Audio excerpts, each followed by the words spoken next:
The genesis of genius, Tony Stark and Stark Industries, Tony Stark. The name was synonymous with innovation, wealth, and a touch of arrogance. As head of Stark Industries, Tony had inherited his father's legacy and built upon it tenfold. He was a visionary, a genius inventor who could conceive and create technologies far ahead of their time. His company, Stark Industries, was a global powerhouse, leading the world in weapons manufacturing and defense technology. Tony, with his charisma and sharp wit, was the face of the company, a celebrity CEO who captivated the world. Life was a whirlwind of high-profile parties, cutting-edge inventions, and billion-dollar deals. Tony Stark seemed untouchable, living in a world of his own making. Tony's brilliance was undeniable.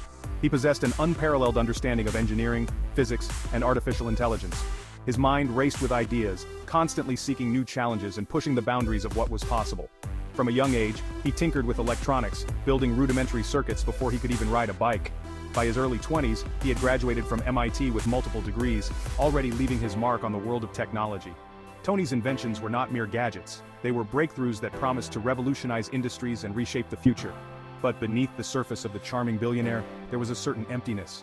Tony's life, while glamorous, lacked direction. He was a man driven by his own ego, seeking fulfillment in fleeting pleasures and the pursuit of intellectual challenges. His relationships were often superficial, lacking the depth and meaning he craved. Tony's genius, while undeniable, was also a burden, isolating him from those around him. He was a man of extraordinary gifts, yet he struggled to find true purpose in his life. His world, however, was about to change. A single event would shatter his reality and force him to confront the consequences of his actions. The carefree billionaire, the genius inventor, would face a crucible that would test his very soul and forge him into something new, something extraordinary. This was the origin of Iron Man. Ambush in Afghanistan, a stark contrast.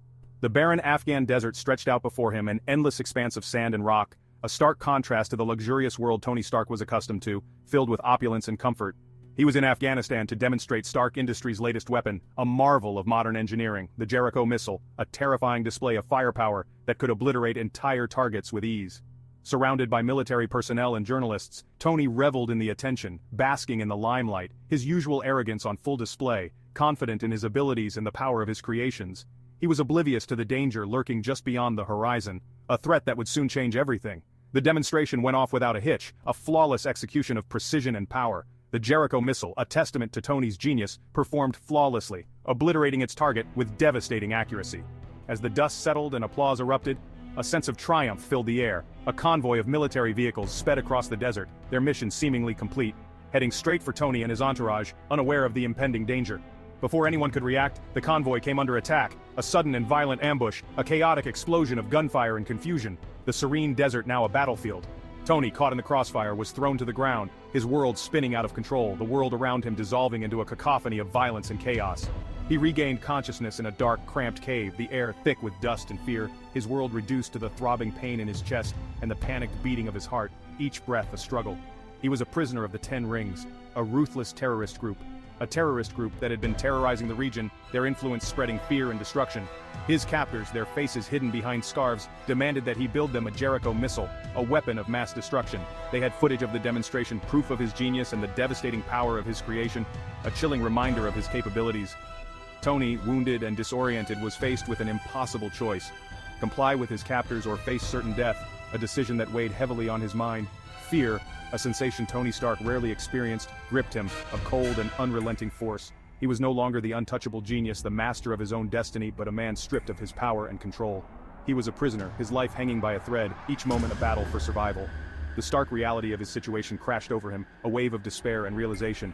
The weapons he had created, the tools of destruction he had unleashed upon the world, were now the instruments of his own captivity, a bitter irony that gnawed at his conscience. The irony was not lost on him, a cruel twist of fate that he could not ignore. The world he knew, the life he had built, seemed to vanish in the blink of an eye, leaving him stranded and vulnerable in a foreign land, a place where his wealth and intellect offered no protection. This was his reckoning, a brutal awakening that would forever alter the course of his life, a moment of profound transformation. From captivity to creation, the birth of Iron Man. The cave, dimly lit by flickering oil lamps, was a place of shadows and secrets. It became Tony's prison and his workshop, a place where he was both confined and inspired. His captors, ruthless and demanding, watched his every move with hawk-like vigilance. They provided him with rudimentary tools and scavenged parts, expecting miracles. They wanted him to replicate his masterpiece in this desolate hole, unaware of his true intentions. Tony, his mind racing, pretended to comply, but his thoughts were on escape and survival. He knew that building them a Jericho missile would only seal his fate, ensuring his demise. He needed a different weapon, a suit of armor to protect himself and break free from his captor's clutches. Working tirelessly, fueled by adrenaline and fear, Tony began to piece together his escape plan. Each part a step closer to freedom. He scavenged every scrap of metal, every wire, every piece of technology he could get his hands on, leaving no stone unturned. His captors, impressed by his progress, remained oblivious to his true intentions, thinking he was complying. Tony, leveraging his brilliance, began to integrate the salvaged parts into a rudimentary suit of armor, a marvel of ingenuity. The suit, powered by a miniaturized arc reactor that prevented shrapnel from reaching his heart, would be his salvation, his ticket to freedom. He worked day and night, the clanging of metal a constant echo in the cavern, a symphony of survival. He poured all his genius, all his desperation into the creation of the suit, a testament to his willpower. It was more than just a machine. It was an extension of himself, a symbol of his will to survive and his ingenuity. The suit, crude and powerful, began to take shape, a beacon of hope in the darkness. It was a beacon of hope in the darkness, a testament to the indomitable spirit of Tony Stark, a man transformed by necessity. He was no longer the arrogant billionaire but a resourceful survivor, driven by a primal instinct to break free and reclaim his life. The day of the escape arrived, a day that would mark the birth of Iron Man. Tony, encased in his creation, a metal giant in the dimly lit cave, was ready to confront his captors and fight for his freedom. The suit hummed with power, the arc reactor at its core glowing like a miniature sun, a source of immense energy. He stepped forward, the metal limbs moving with surprising agility, a testament to his engineering prowess. The 10 rings, taken aback by this unexpected turn of events, opened fire, their bullets bouncing off the suit. Bullets ricocheted harmlessly off the suit's armor as Tony, his voice amplified by the suit's speakers, let out a defiant roar, a roar of freedom. The cave echoed with the sounds of battle, the clang of metal against metal, the roar of the suit's repulsors, as Tony fought his way to freedom, each step of victory. He had become a weapon, a force of nature, unstoppable in his quest for survival, the birth of Iron Man. A change of heart, a change of industry. The Afghan desert, once a symbol of captivity, now represented freedom. It was a harsh, unforgiving landscape, but to Tony Stark, it was the birthplace of his transformation. Tony, battered but alive, emerged from the wreckage of the Ten Rings camp. The Iron Man suit, a testament to his ingenuity and resilience. Each step he took in the desert sand was a step away from his old life. He had stared death in the face and emerged victorious. The experience had left an indelible mark on his soul. But the experience had changed him, irrevocably altering his perspective on life. He could no longer see the world through the same lens. He had seen firsthand the devastating consequences of his weapons, the destruction they wrought, the lives they claimed. The images of the devastation were seared into his memory. The world, he realized, saw Stark Industries as a merchant of death, profiting from chaos and conflict. This realization was a heavy burden to bear. This realization weighed heavily on him. It gnawed at his conscience, making him question every decision he had ever made. He could no longer ignore the human cost of his creations. The faces of the victims haunted him, a constant reminder of his responsibility. The face of the dying Yinsen, the man who had helped him build the Iron Man suit and sacrificed his own life to ensure Tony's escape, haunted his thoughts. Yinsen's sacrifice was a turning point for Tony. Yinsen's words, "Don't waste your life," echoed in his ears, a constant reminder of the precious gift he had almost squandered. Those words became a mantra for Tony. His near-death experience had been a rude awakening, forcing him to confront the emptiness of his former life. He realized that his wealth and success meant nothing if they were built on the suffering of others. Upon his return, the world celebrated his survival. The media frenzy was overwhelming, but Tony felt a disconnect from the adulation. But Tony, still reeling from his ordeal, knew he couldn't go back to the way things were. He was a changed man, and his company had to reflect that change.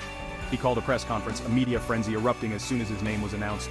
The world waited with bated breath to hear what he had to say. Standing before a sea of cameras and microphones, Tony made a shocking announcement. His voice was steady, but the weight of his words was palpable. Stark Industries, he declared, would no longer manufacture weapons. The room fell silent, the gravity of his statement sinking in. His company, once synonymous with destruction, would now dedicate itself to innovation and progress, using its resources to make the world a safer place. It was a bold new direction. The announcement sent shockwaves through the business world. Investors panicked, share prices plummeted, and board members cried out in protest. But Tony was resolute. He knew that this was the right path, even if it meant facing opposition from all sides. He had glimpsed a different path, a chance to atone for his past sins and use his genius for good. The Iron Man suit was just the beginning. He poured his energy into refining the Iron Man suit, transforming it from a crude weapon of escape into a symbol of hope. Each modification brought him closer to his vision. The world watched with bated breath as Tony Stark, the prodigal son, embarked on a new mission, a journey of redemption fueled by his newfound conscience and the power of Iron Man. His legacy was no longer one of destruction, but of hope and innovation. The ironmonger emerges, Obadiah Stane's betrayal. Tony's decision to shift Stark Industries away from weapons manufacturing sent ripples of discontent through the company. Obadiah Stane, Tony's longtime mentor and a close friend of his father, was particularly unhappy. Stane, a ruthless businessman who had always viewed weapons as the heart of Stark Industries, saw Tony's actions as naive and reckless. He believed that Tony, still recovering from his ordeal, was unfit to lead the company. Stane, driven by greed and a thirst for power, decided to take matters into his own hands. Secretly, Stane had been profiting from the illegal sale of Stark Industries weapons for years. He had built a vast network of buyers, supplying arms to the highest bidder regardless of the consequences. Tony's announcement threatened to destroy his illicit empire. He couldn't allow Tony's idealism to ruin everything he had worked for. Stane, his resentment festering, resolved to remove Tony from the equation and seize control of Stark Industries. He began by manipulating Tony, exploiting his trust and vulnerability. He sowed seeds of doubt in Tony's mind, questioning his decisions and undermining his confidence. All the while, Stane secretly plotted to acquire the Iron Man technology, seeing it as the key to ultimate power. He hired a team of scientists to reverse engineer the arc reactor, the heart of the Iron Man suit, determined to create his own version of the weapon. Stane's ambition knew no bounds, his lust for power eclipsing any loyalty or friendship he once held for Tony or his father. As Tony focused on perfecting the Iron Man suit and rebuilding Stark Industries, he remained oblivious to the danger brewing within his own company. He trusted Stane implicitly, unaware of the betrayal festering beneath the surface. Stane, cloaked in deception, played the role of the concerned mentor, offering support and guidance while secretly plotting Tony's downfall. The stage was set for a confrontation, a clash between two starkly different visions for the future of Stark Industries. The mentor and the protege were destined to collide, their battle lines drawn in iron and ambition.